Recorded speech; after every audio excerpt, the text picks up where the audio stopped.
drove through the night to come into a city which is shattered, with buildings collapsed all around us, and at that time still bodies in the streets.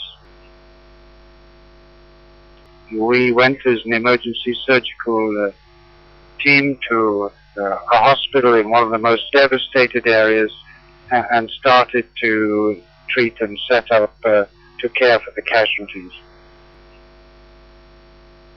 Then we had a major aftershock about 11 o'clock that morning.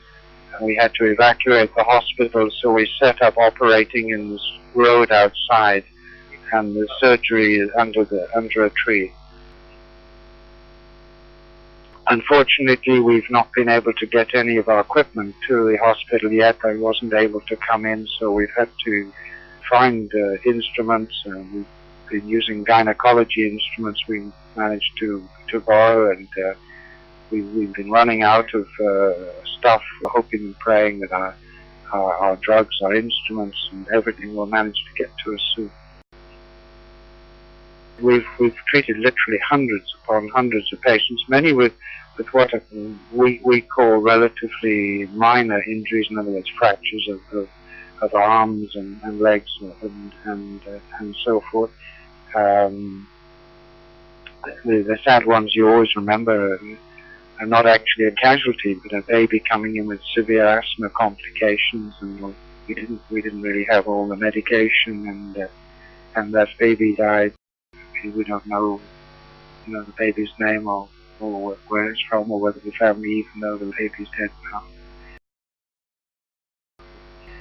I think the good thing was seeing, hundreds of people who've lost probably everything, but are now receiving a little bit of care and support.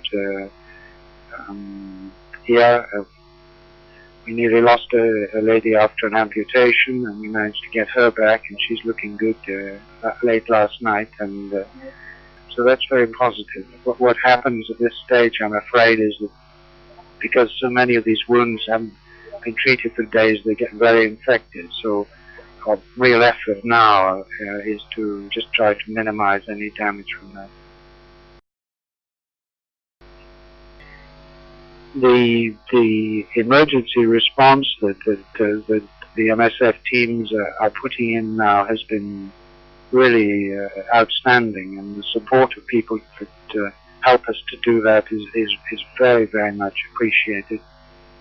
I'm afraid this emergency may fade from the headlines over these coming days, but this is a devastating community who have nothing. And we in MSF need all the support, and our colleagues in other organizations, to see that we can provide that medical support to them over this coming month. We are deeply grateful for those who've managed to help to support us, so we can support the people here in Haiti.